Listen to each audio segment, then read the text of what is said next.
My name is Megan Necessary. I've been a travel nurse for about 2 years now.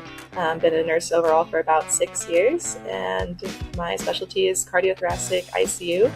And I've been a caver for a long time, and I guess that's what we're here to talk about. So I actually started in college. I found a club. I went to Texas A&M, and we had a club called the Aggie Speleological Society, and I started with that. My first trip, I was terrified, never thought I was going to do it again, never thought I was going to see the light of day. And then 6 months later, I was an officer, and now I've just continued it throughout my adult life. It's just a whole different world. It's kind of one of the last unexplored places on Earth. I get to go to really cool places like Mexico and Italy and France and all over the United States to find new caves, and I help explore and map them. So I've been a lot of places that people have never been before and people may never go back to, but now we have records of them. So it's really cool just to have my name on maps and different trips and expeditions. And it's just something that's really awesome to do. The caving community is really, really cool. It's nationwide, and it's just pretty much instantaneous friends wherever you go. So it's kind of hard to not want to be a part of that. One of the things that I do personally, I'm a big part of the National Cave Rescue Commission as an assistant instructor. So I've been doing that for about almost 3.5, 4 years now. So that's something that I like to do on my personal time, and I love to help train new people and new members. But I definitely do schedule my contracts around bigger trips. I think last year I spent almost 3.5 months sporadically throughout the year in Mexico.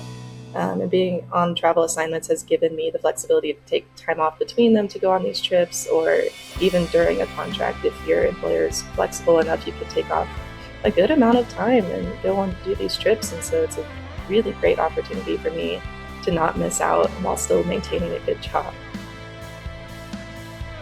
I think probably one of my favorites is a recent one. I have to look up the name of it because I actually forgot the name. It was a newer one that we found down in Mexico. It's this really cool river passage that's vertical, and it just kind of keeps meandering, and there's another cave maybe about 100 meters away on the surface. So we had 2 teams that went in on one day, and we all just kept going down, down, down. And we knew on the survey line plots that they were kind of going near each other, but we weren't quite sure. And so on this one day, I had my main head guy, he does the rigging for the day, and so he was out front. And then I had my instrument person, and then I was the sketcher for this day.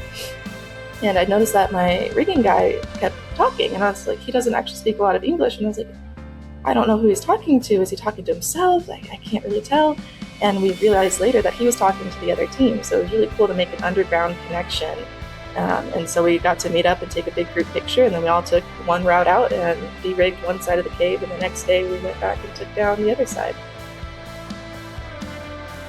There can be a lot of scary moments. You do a lot of climbing and rigging and things that are brand new, like you're the first one to do a lot of this exploration. So a lot of the land is just not super stable. So we do have a lot of rock fall. We do try to educate our members how to be safe cavers, but you just never know when an accident is going to happen.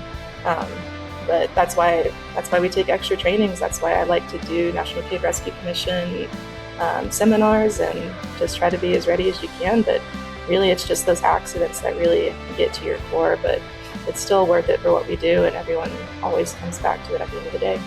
That's the biggest perk with travel nursing. It's so flexible. So hopefully I can schedule around it and make it happen.